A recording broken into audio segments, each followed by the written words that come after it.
Hello साथियों, यदि आपका टारगेट है बीपीएससी टीचर में टीआरई 4.0 को क्रैक करना, तो आप सभी को प्रीवियस ईयर का एनालिसिस करना होगा। और सिर्फ एनालिसिस करने से ही नहीं होगा, उस बेसिस पर आपको बहुत सारे कॉन्सेप्ट को उसी पैटर्न पर तैयार करना होगा। अगर आपके पास वो वक्त नहीं है और उतने बुक भी आपके पास नहीं होंगे जो कि आप कलेक्ट कर पाएंगे, कुछ ना कुछ छूट जाएगा। लेकिन मैं आप सभी के लिए बेहतरीन एनालिसिस के साथ कंप्लीट टॉपिक को कवर करने के लिए आप सभी के लिए 30 मिनट, 20 मिनट, 15 मिनट का इस तरह का शो लेकर आ रहा हूं, जिसमें आप सभी को किसी एक क्वेश्चन के आधार पर पूरे एनसीईआरटी में क्लास 9 और 10 में जितने भी टॉपिक बनते हैं उसका एक विशाल संग्रह करके हम आपको शॉर्ट वीडियो में बताएंगे कि किस तरह से आपको कितना टॉपिक और कौन कौन से पॉइंट्स याद करने होंगे। तो चलिए टीआरई 2.0 के प्रीवियस ईयर को देखते हुए हम आपके लिए कुछ पॉइंट्स बना कर लाए हैं, आप उसे देखेंगे। आप जब प्रीवियस ईयर को एनालिसिस कर रहे होंगे तो आप जरूर देखे होंगे इस तरह के क्वेश्चंस। जैसे कि यहां पर हमारा क्वेश्चन है, why does carbon form compounds.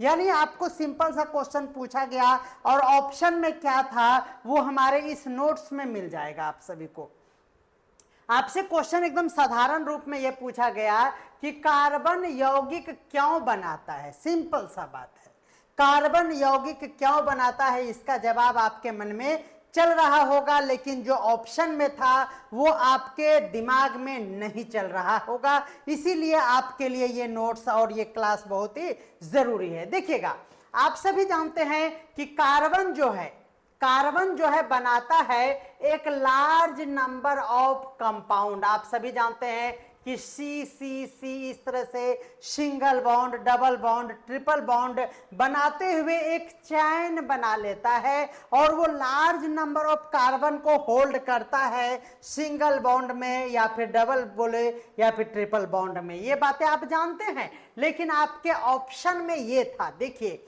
ये आपके ऑप्शन में टीआरई 2.0 में ये क्वेश्चंस पूछा गया है। याद रखिएगा, आपसे जो ऑप्शन में दिया गया था ना वो इसलिए था, इसका रीजन देखिए, अपनी चतुस्संयोजकता जिसको हम लोग टेट्रावैलेंसी कहते हैं और सह संयोजन जिसको हम लोग कैटिनेशन कहते हैं, इस दोनों के कारण ही यह कार्बन जो है यौगिक बना सकता है। अब आप सभी के लिए ऑप्शन नंबर बी में ये था और ऑप्शन नंबर सी में ये था, और आप सभी जानते हैं कि बीपीएससी के प्रीवियस ईयर में एक से अधिक या इनमें से कोई नहीं था और आप सभी यहां पर कंफ्यूजन का शिकार हो सकते हैं। इसीलिए आपको प्रॉपर वे में स्टडी कराने के लिए हम आप सभी के लिए ये शॉर्ट वीडियो, यानी आपको 20 से 25 से 30 मिनट में हम रिवीजन कराएंगे और बताएंगे कि किस तरह से आपको स्टडी करना चाहिए। ठीक है ना? तो आप ध्यान रखिएगा, चतुस्संयोजकता मतलब होता है टेट्रावैलेंसी। आप सभी जानते हैं कि कार्बन जो है, आप सभी को ये पता है कि इसके आउटर मोस्ट सेल में 4 कार्बन रहते हैं, जिसके कारण इसे चतुस्संयोजकता कहते हैं। अब 4 कार्बन को वो लूज कर सकता है और गेन भी कर सकता है और शेयर भी कर सकता है। तो आप सभी को यह पता होगा कि यह सह संयोजन करता है, दैट मीन कैटिनेशन। यानी ये क्या है, यानी यह बंध को कैसे बनाता है, तो साझा करता है। क्या करता है, ये बंध को शेयर करके बना लेता है। इसीलिए इसका लंबी चैने आप देखते होंगे। ये इसकी खासियत है कि यह सिंगल बॉन्ड के साथ भी होल्ड करता है, डबल बॉन्ड के साथ और ट्रिपल बॉन्ड, तीनों के साथ ये कार्बन होल्ड करते हैं। ये तो आप जानते ही होंगे। आप यहां पर देखेंगे, अगर सिंगल बॉन्ड की बात करें तो आप इथेन, मीथेन ये सभी जानते हैं। दूसरा, अगर डबल बॉन्ड की बात करें तो इथीन, मीथीन वाला जानते होंगे, और ट्रिपल बॉन्ड में आप इथाइन, मिथाइन ये सभी जानते होंगे। तो ये है तीनों बॉन्ड को होल्ड करने वाला। इसीलिए याद रखना है कि यह क्या है, ये है हमारा चतुस्संयोजकता और सह संयोजन बंध बनाता है। इसीलिए कार्बन जो है यौगिक बनाने में कैपेबल होता है। ये बातें आपको अब समझ में आ गया होगा। और इससे विस्तार अगर करेंगे ना तो कोई फायदा नहीं होगा। हम लोगों को टू द पॉइंट पढ़ना है। हम लोगों को केमिस्ट्री का कार्बन चैप्टर नहीं बल्कि उसके फैक्ट्स को जान लेना है। ये बातें आपको ध्यान में रखना है। आपसे क्वेश्चन ये भी पूछा जा सकता है, देखिए पूछा जा सकता है कि why are carbon compound so numerous and diverse. आप सभी को ये पूछा जाता है कार्बन के यौगिक इतने अधिक और विविध क्यों है। ये बातें भी आपका इसी फैक्ट में शामिल है। चूंकि यह चतुष्क संयोजकता के साथ साथ याद रखना है सह संयोजन बंध बनाने में, याद रखिएगा कि यह कैपेबल है, इसीलिए इसकी जो विविधताएं बहुत ही ज्यादा इसमें पाई जाती है। ये बातें आपको याद रख लेना है। अगला क्वेश्चन देखिएगा, कह रहा है कि what is difference between ionic and covalent bonding. आप सभी जानते हैं इस बात को कि आयनिक बंध और सह संयोजन बंध, ये दोनों का डेफिनेशन तो आप जानते ही होंगे और इसमें क्या अंतर है इससे भी आपको डेफिनेशन समझ में आ जाएगा। देखिए आयनिक बॉन्ड जो है, जिसको आयनिक बंध हिंदी में कहेंगे, है ना, are formed by transfer of electron. क्या याद रखना है? याद रखना है कि यह ट्रांसफर ऑफ इलेक्ट्रॉन यानी इलेक्ट्रॉन को देकर या लेकर, ये दोनों लूज करना और गेन करना, इस दोनों प्रक्रिया को हम लोग ट्रांसफर ऑफ इलेक्ट्रॉन कहेंगे। तो याद रखना है कि आयनिक बॉन्ड जो है, यानी जिसको आयनिक बॉन्ड हिंदी में भी कहेंगे, है ना, और आयनिक बॉन्ड के लिए बहुत सारे अलग अलग नाम भी है, उसको भी हम यहाँ पर लिख दिए हैं। जैसे इसको वैद्युत संयोजक बंध भी कहते हैं, इसको वैद्युत स्थितिक बंध भी कहते हैं, इसको कुलाम्बिक बंध भी कहते हैं। क्यों? क्योंकि इसमें विपरीत आवेशों के बीच विद्युत आकर्षण बल के द्वारा ये जुड़े हुए रहते हैं, जिसको कुलाम्बिक बंध भी कहा जाता है। आपसे डायरेक्ट क्वेश्चन अगर आप रेलवे की तैयारी कर रहे होते तो इतना आसान इजी वे में क्वेश्चन पूछ लिया जाता, लेकिन आपको ये बात पहले ही ध्यान में रखना है कि रेलवे का पैटर्न टीआरई और बीपीएससी के टीचर में नहीं पूछे जाते हैं। आप एनालिसिस करेंगे तो फिजिक्स में भी आपको वो आसान सब क्वेश्चन नहीं पूछा गया है, और हम आपको फिजिक्स, केमिस्ट्री, बायोलॉजी तीनों का एनालिसिस इसी तरह से कराएंगे। हमारे चैनल के साथ आप जुड़ जाइए। तो ध्यान रखना है, जो ट्रांसफर ऑफ इलेक्ट्रॉन से बनेंगे उसे आयनिक बॉन्ड कहेंगे, ठीक है ना, ध्यान रखना है। और जब कभी भी हम लोग शेयरिंग करके, ध्यान रखना है, शेयरिंग ऑफ इलेक्ट्रॉन के तहत जब बॉन्ड बनाएंगे उसे हम लोग सहसंयोजक बंध यानी कोवैलेंट बॉन्ड कहेंगे। ये दोनों में अंतर है, यानी जब इलेक्ट्रॉन को साझा करके बॉन्ड बनाया जाएगा तो उसको हम लोग कोवैलेंट बॉन्ड कहेंगे, यानी उसको सहसंयोजक बंध कहेंगे। ये बातें आपको ध्यान में रखना है, ठीक है। उम्मीद करते हैं कि आप ये दो बातें अच्छे से जान भी रहे होंगे। आप धैर्य के साथ हमारे साथ बने रहिए, इस सीरीज को कंटिन्यू करेंगे और आप सभी के लिए लगभग 60 से 65 फैक्ट लाए हैं इसी तरह का, जो कि एग्जाम में इस टॉपिक को कवर कराने के बाद एक भी क्वेश्चन छूटने नहीं देगा। अगला क्वेश्चन है हमारा कि व्हाई डज कोवेलेंट कंपाउंड। आप सभी को पता चल गया, कोवेलेंट बोले तो शेयरिंग ऑफ इलेक्ट्रॉन से बनने वाला कंपाउंड, ठीक है ना, नॉट कंडक्ट इलेक्ट्रिसिटी। तो सबसे पहले तो यही फैक्ट जान लेना चाहिए आप सभी को कि ये जो सहसंयोजक बंध से यौगिक जो बनता है, कंपाउंड जो बनता है, वह विद्युत का संचालन नहीं करता है। आपसे क्वेश्चन पूछ लिया जाएगा कि क्यों नहीं करता है, तो आपको याद रखना है कि because they do not contain free electron और चार्ज पार्टिकल। उसके पास फ्री इलेक्ट्रॉन नहीं रहते हैं, क्योंकि आप सभी को यह पता चल गया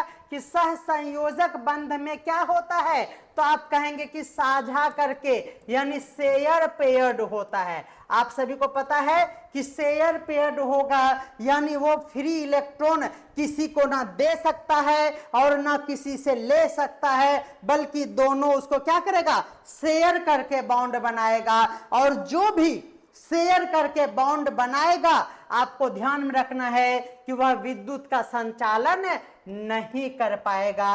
और यहां पर इसका रीजन समझ में आ गया, क्यों नहीं करता है कोवेलेंट कंपाउंड, क्योंकि आपका ऑप्शन में यही होगा। हिंदी में बात करें तो मुक्त आयन और आवेशित कण इसके पास नहीं होते हैं। इंग्लिश में अगर बात करें तो दे does not content free ion और चार्ज पार्टिकल। तो बिल्कुल आपको ये ध्यान में रखना होगा। नेक्स्ट है, देखिएगा अगला है, what is the nature of bond in organic compound. अगर हम लोग बॉन्ड की बात करें तो उसका नेचर पूछा गया है, यानी कार्बनिक कंपाउंड की बात करें तो उसकी बंधों की प्रकृति कैसी होती है, प्रकृति नेचर ये बताइए। चलिए देखिएगा, all organic compound content carbon and hydrogen. आप सभी को ये पता है क्या, जैसे मीथेन की बात करेंगे CH4, इसमें C बोले तो कार्बन और H बोले तो हाइड्रोजन, और जितने भी C और H से बनने वाले कंपाउंड होंगे वो सभी ऑर्गेनिक कंपाउंड कहलाएगा। आपसे क्वेश्चन पूछा गया है कि nature of bond in organic compound. जब ऑर्गेनिक कंपाउंड की बात करेंगे तो उसमें कार्बन और हाइड्रोजन निश्चित तौर पर होगा, यानी सभी कार्बनिक यौगिक में कार्बन और हाइड्रोजन होते हैं। बोलिए ये बातें आप ध्यान में रखेंगे या नहीं। दूसरी बातें, and the bond between them are covalent in nature। Covalent बोलने का मतलब क्या हो गया कि वो शेयर करके बनाएगा। तो याद रखना है, पहले ही हम बता चुके हैं कि कार्बन जो है ना इसके पास 4 यानी टेट्रावेलेंट होता है और यह शेयर पेयर्ड बनाता है। क्या करता है, शेयर करके बनाता है। दैट मीन्स कोवेलेंट बनाता है, कोवेलेंट बनाता है यानी सहसंयोजक बंध बनाता है। ठीक है ना। और इसका मतलब ये हुआ कि ये इलेक्ट्रिसिटी को भी कंडक्ट नहीं करेगा। यहां देखिए क्यों नहीं करेगा, क्योंकि मुक्त आयन यानी आवेशित कण भी इसमें नहीं होता है, यानी इसके बीच का बंध जो है वह सहसंयोजक प्रकृति का होता है। जैसे कि मीथेन आप देख सकते हैं C और H के बीच यहाँ पर सहसंयोजन बंध बना है। ये बातें आपको ध्यान में रखना है। अगला देखिएगा, तो बिल्कुल आपको अच्छा लग रहा होगा ये सीरीज, आप हमें जरूर कमेंट करेंगे ताकि हम आप सभी के लिए और मेहनत करें और फिजिक्स, केमिस्ट्री, बायोलॉजी तीनों का सीरीज आपको जितना जल्दी हो प्रीवियस ईयर को एनालिसिस कराते हुए NCERT 9-10 को तो जल्दी से हम कवर करा दे, ये हमारा भी टारगेट होगा। बस आप हमें कमेंट करें और इसे शेयर भी थोड़ा सा कर दें। चलिए, why are covalent compound generally insoluble in water. वाह क्या क्वेश्चन है। कह रहा है कि सहसंयोजन करने वाला जो यौगिक होता है यानी सहसंयोजक यौगिक जो है वह आम तौर पर पानी में अघुलनशील क्यों होते हैं, इनसॉल्युबल इन वाटर क्यों होते हैं। ये आपसे क्वेश्चंस गिव रीजन में क्यों नहीं पूछ सकता है। बिल्कुल बेहतरीन आंसर है इसका। देखिएगा, देखिए वाटर जो है ना वो पोलर सॉल्वेंट है, यानी पानी जो है वो एक ध्रुवीय विलायक है। ध्यान में रखना है, विलायक उसे कहते हैं जिसमें दुनिया का हर चीज क्या हो, आके घुल जाए। पानी में चीनी आया तो चीनी घुल गया, आप कहेंगे कि सर पानी घुल गया, तो बिल्कुल गलत बात हो जाएगा। इसलिए ध्यान रखना है कि वाटर जो है वो पोलर सॉल्वेंट है, जबकि अधिकांश सहसंयोजन करने वाला जो यौगिक होते हैं वो नॉन पोलर होते हैं। ये भी बातें ध्यान रखना है। 2 बातें आपको ध्यान में रखना है। क्या, आपसे क्वेश्चन पूछा गया है कि कोवेलेंट कंपाउंड जो है वह इनसॉल्युबल इन वाटर होता है, क्यों? क्यों? तो यही याद रखना है कि जब कोई इन कोवेलेंट कंपाउंड होता है यानी सह संयोजक होता है तो उसके पास याद रखना है यौगिक जो होते हैं वो ओ ध्रुवीय यानी नॉन पोलर होते हैं, और नॉन पोलर जो है वह क्या होता है? तो ध्यान रखना है यह ओ घुलनशील होता है। देखिए, दे does not dissolve in water, जो भी नॉन पोलर होते हैं वह वाटर में डिजॉल्व नहीं होते हैं। इसीलिए ध्यान रखना है समान और समान यानी दो सेम चीज क्या होगा? घुलता है। इसी सिद्धांत का पालन करता है, इसीलिए कोवेलेंट कंपाउंड जो है वह वाटर को सॉल्युबल नहीं होने देता है, याद रखना है। देखिए, आप सभी को यह बातें अच्छे से ध्यान रखना है कि देखिए, अगर आपको पोलर सॉल्वेंट की बात करें तो यह ध्रुवीय विलायक है, यानी इसमें ध्रुवीय जो कंपाउंड होंगे वही घुल सकता है। बस यही बातें याद रखना है। वाटर जो है पोलर सॉल्वेंट है ना, यह ध्रुवीय विलायक है यानी समान में समान घुलेगा। इसलिए ध्यान रखना है, आपसे कभी कभी क्वेश्चन पूछ लिया जाता है क्या? तो इथेनॉल, मीथेनॉल, एसीटोन और अमोनिया, ये याद रखिएगा, इसका फॉर्मूला भी आप ध्यान रखिएगा, ये सभी पोलर सॉल्वेंट है, ठीक है ना। और नॉन पोलर सॉल्वेंट में यहां पर देख लीजिए हेक्सेन, बेंजीन, टॉलिन, कार्बन टेट्राक्लोराइड और क्लोरोफॉर्म, ये सभी जो है ना आपको क्वेश्चन में पूछ लिए जा सकते हैं। ये जो है ना आप याद कर लीजिए, यह नॉन पोलर यानी अध्रुवीय विलायक है, इसे आप याद कर लीजिए, ठीक है ना। नेक्स्ट चलिएगा। देखिए, इसी तरह से बहुत सारे क्वेश्चंस आपके लिए एकदम बेहतरीन तरीके से अरेंज करके लाए हैं, ध्यान रखिएगा। अगला क्वेश्चन है हमारा, why does atom combine to form molecules. अब चलिए, आपको प्रीवियस ईयर का क्वेश्चन हम दिखा दिए, अब एकदम जीरो से शुरू करते हैं। आप सभी को पता है कि हम लोग अणु परमाणु से शुरू करते हुए 9 क्लास से आगे बढ़ते हैं और 10 तक पहुंचते हैं, तो उसी तरह से हम परमाणु और अणु से ही शुरू करते हुए आगे इस श्रृंखला को कंप्लीट करेंगे। यहां पर देखिएगा, कह रहा है कि why does atom combine to form molecules. कह रहा है कि परमाणु अणु बनाने के लिए क्यों गठबंध करते हैं। अब सोच लीजिए, ऐसा अगर क्वेश्चन पूछ लिया जाए तो आप जानते हुए भी थोड़ा सा कंफ्यूज हो सकते हैं। तो ध्यान रखना, आसान सा क्वेश्चन है कि अगर परमाणु अणु बनाना चाहता है यानी कोई भी एटम जो है वह मॉलिक्यूल्स बनाना चाहता है, एटम बोले तो C है और H जैसे एटम है, और ये मॉलिक्यूल्स बनाएगा तो CH4 जो है वो हमारा मॉलिक्यूल्स है। ये कब संभव है?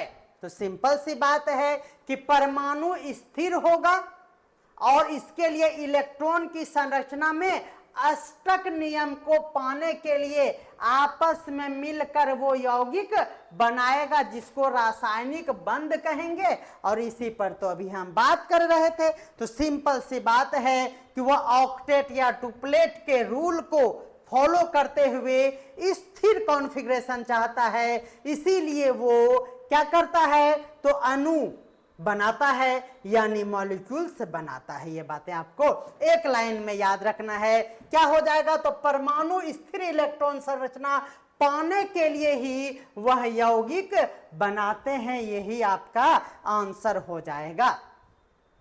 अगला चलिएगा, कह रहा है कि why are noble gas mostly unreactive.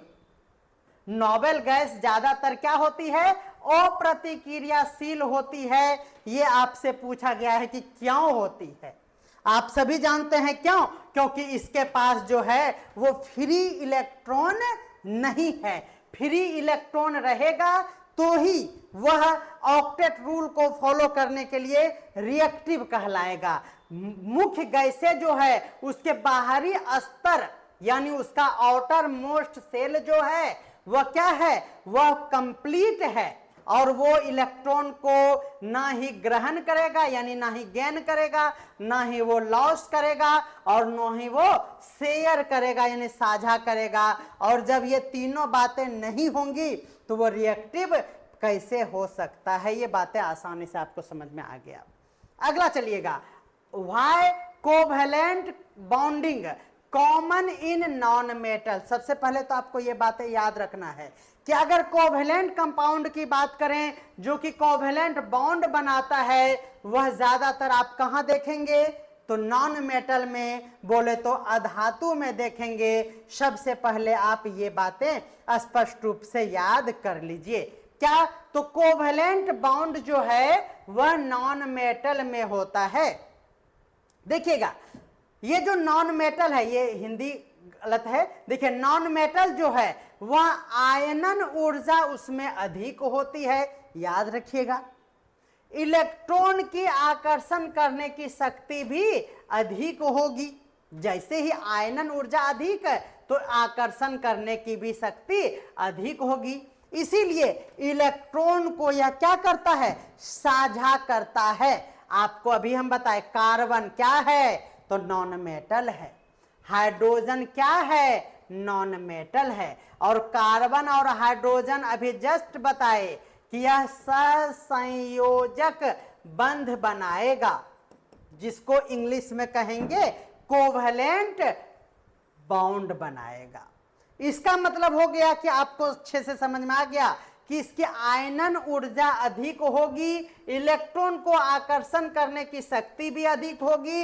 Electron को यह क्या करेगा तो सहसंयोजक मतलब साझा करेगा, जिसके कारण यह संयोजक बंध बना लेगा। स्थिर ऑक्टेट पाने के लिए ही अधातु जो है परमाणु एक दूसरे के साथ इलेक्ट्रॉन को क्या करते हैं, साझा करते हैं, और इसी को तो आप जानते हैं कि सहसंयोजक बंध बनाते हैं। ये बातें आपको ध्यान में रखना है। और ये नॉन मेटल जो है वह आयनिक बंध नहीं बनाएगा, ये भी आपको याद कर लेना है। ठीक है, उम्मीद करते हैं कि आप समझ पा रहे होंगे। आप हमारे साथ लगातार बने रहेंगे तो आप हमारे पढ़ाने के लैंग्वेज को भी जान पाएंगे और बेहतरीन तरीके से थ्योरी आपको यूट्यूब पर कहीं नहीं मिल रहा होगा। इसीलिए हमने ये प्रयास किया है कि आप सभी को एक बेहतरीन कंटेंट प्रोवाइड करा दी जाए। अगला चलिएगा, कह रहा है कि why does carbon form compound mainly through covalent bond. देखिए कई तरह से क्वेश्चंस पूछे जा सकते हैं। देखिए कार्बन है तो कोवैलेंट, सी से कार्बन और सी से कोवैलेंट, और कोवैलेंट बोले तो नॉन मेटल आपको ध्यान में रखना है। कैसे, ये कैसे संभव है, तो आपको अब आंसर तो मिल गया। अब आपका कॉन्सेप्ट बिल्ट हो चुका है। कार्बन 4 संयोजक इलेक्ट्रॉन रखता है, सही बात है, कार्बन 4 रखता है, ठीक है ना। कैसे, तो देखिए C का 6 होता है। अगर हम इलेक्ट्रॉनिक कॉन्फ़िगरेशन की बात करें तो 6 और 4 ही रहेगा, 4 दूनी 6 हुआ ना।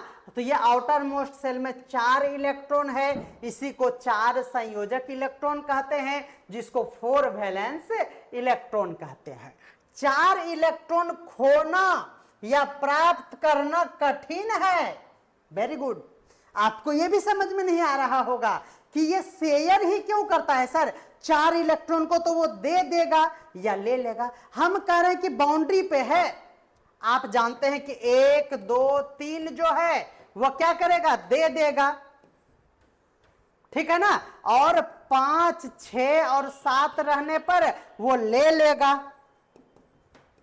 लेकिन 4 अगर हम बात करें तो 4 क्या करेगा, दे कि ले, ये समझ में नहीं आ रहा है। जब दे और ले समझ में नहीं आ रहा है तो बोलेंगे बैठ, दोनों मिलके इसको बांट लेते हैं, तो शेयर कर लेंगे। तो याद रखना है कि इसीलिए यह क्या करता है, शेयर करता है। और जब शेयर करेगा तो ध्यान रखना है यह खोना यानी लूज नहीं कर पाएगा, गेन यानी प्राप्त नहीं कर पाएगा, और ऊर्जा के हिसाब से असुविधाजनक होता है। इसीलिए वह इलेक्ट्रॉन को क्या करता है, बोलिए, तो साझा कर लेता है, यानी वह क्या करता है, शेयर इलेक्ट्रॉन कर लेता है। और जो शेयर करेगा वो कोवैलेंट बॉन्ड कहलाएगा, सहसंयोजक बंध कहलाएगा। याद हो गया होगा। ठीक है, देखिए अगला क्वेश्चन है, why are covalent compound poor conductor of electricity. क्यों? क्योंकि हम पहले ही बता दिए कि यह क्या है, तो पुअर कंडक्टर है, इलेक्ट्रिसिटी को यह कंडक्ट नहीं करता है। यहां देखिए कहीं पे पढ़ा है ना कि इलेक्ट्रिसिटी को कंडक्ट नहीं करता है, कहीं पढ़ा दिए हैं, है ना, जरूर आप देखे होंगे कि कहीं पे इलेक्ट्रिसिटी को कंडक्ट नहीं करता है। यहां पर फिर से आपसे क्वेश्चन पूछ लिया गया है। क्या क्वेश्चन पूछा गया कि why covalent compound poor conductor of electricity, है ना, आप इंसुलेटर नहीं कह सकते हैं, बस पुअर कंडक्टर है। ये क्यों? क्योंकि सहसंयोजक यौगिक में न्यूट्रल अणुओं से बने हुए होते हैं। ये बातें याद रखना है, यही ऑप्शन में था, याद रखना है। सहसंयोजक बंधक जो है वह न्यूट्रल मॉलिक्यूल से बने होते हैं, जिसमें मुक्त इलेक्ट्रॉन और या फिर आयन नहीं होते हैं। इसीलिए यह क्या करेगा, विद्युत को संचरित नहीं कर पाता है। ये बातें आपको ध्यान में रखना है। तो आप सभी प्लेलिस्ट में जाकर आप इस तरह से चेक कर ले। देखिए हमने आप सभी के लिए कंटेंट तैयार कर लिया है, आपको ये और अच्छे से अरेंज करके ये कंटेंट आपको निश्चित तौर पर मिलेगा। और पूरा केमिस्ट्री के फैक्ट्स को क्लास 9 और 10 के लिए बेहतरीन तरीके से हम अरेंज कर रहे हैं। आप सभी को डेली वीडियोस मिलेंगे। प्लेलिस्ट में सारा टीआरई का एक ही जगह फिजिक्स और दूसरे फोल्डर में केमिस्ट्री, तीसरे फोल्डर में बायोलॉजी, टीआरई 4.0 के नाम से आपको प्लेलिस्ट मिल जाएगा। कोर्स में भी आप जाकर देख सकते हैं, जहां पर टीआरई 4 का कंप्लीट कोर्स, जहां पर आपको आर्ट्स पोर्शन यानी जीएस को भी कवर कराया जाएगा, मैथ्स भी कवर कराए जाएंगे। इसीलिए रास एजुकेशन के साथ आप बने रहें। मिलते हैं नेक्स्ट वीडियो में, तब तक के लिए आप हमारे चैनल को सब्सक्राइब करके शेयर कर दें। क्या कमी रह गया आप जरूर कमेंट करके बताएंगे, क्योंकि आप सभी पढ़े ही हैं हर चीज को, लेकिन अगर हम आपको एक अलग तरीके का कंटेंट प्रोवाइड करा रहे हैं जिससे कि आपको फायदा हो, तो आप जरूर हमारा प्रशंसा करें या फीडबैक दें। मिलते हैं अगले क्लास में जल्दी, तब तक के लिए सभी को बाय बाय।